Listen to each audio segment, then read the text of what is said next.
Good morning, PAX partners. Today's video is about the good behavior game and what we do through the good behavior game and at the end of the good behavior game in regards to scoring, marking and scoring spleens. So the first thing I want to mention and show you is the PAX scoreboard. So this should be posted up in the front of your room so that when you're playing the game, you can easily go over and mark the spleens on the scoreboard. You notice that we have multiple games across the top, and then you have your teams that go down through here. As you're playing the game, each team, you're going to mark each of their spleens for their game. The idea of having 4 columns here is that we are hoping that you're going to be playing the game at least 3 times a day. So you keep your scoreboard together throughout the day, and then at the end of the day, record your results so that you can compile those over time.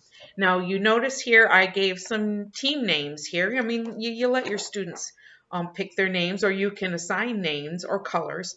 But this is the actual scoreboard that you post up at the front of the room.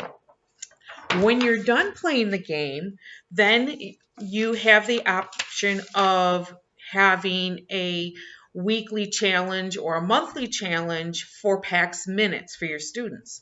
So when you're doing that, you start out with the number of minutes that are played in the game, and you multiply that time the number of teams that won in your game, and then that is divided by the number of the teams playing the game to get your PAX Minutes earned. So for instance, if you had 40 minutes of playing the game and 4 of your teams won, but you had 5 teams, so that means one of your teams didn't win the PAX game, and you divide that by the 5 teams, you have 8 PAX Minutes that can then be recorded on your challenge.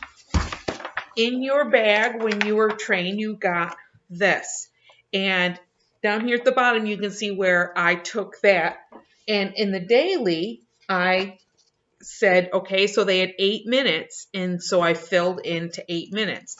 This is cumulative. So as you go through the day, if you reach whatever your goal is up here at the top, then you would have a prize for your class. It might be something like 5 minutes of free reading, or maybe you're going to play hangman for 5 minutes, or whatever it is you decide you want to do, that's what you would have there.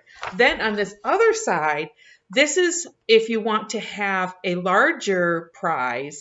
Maybe it's an extra 15 minutes of recess, for instance, that they have to work towards by earning PAX Minutes. And as you go through the month, you keep adding to that until they've reached their goal. This gives your students something to work towards, and it also creates that team mentality for the entire class. So even though you have small teams for the good behavior game, you also have the whole class as a team working together. And the research has shown that this has actually really helped kids focus more and be motivated to be good PAX leaders during the good behavior game so that they can reach that end goal. So if you have any other questions, reach out to your PAX partner or myself here in this area, and have fun playing the good behavior game.